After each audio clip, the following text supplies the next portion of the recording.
ఇంటికి తొలి చూలు పిల్లాలు అందం.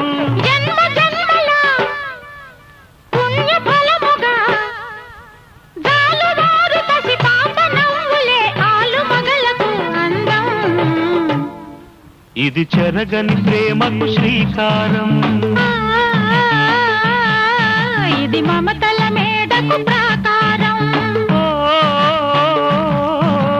పండిన కలలకు శ్రీరస్తు, పసుపు కుంకుమకు శుభమస్తు. కనివిని ఎరుగని అనురాగానికి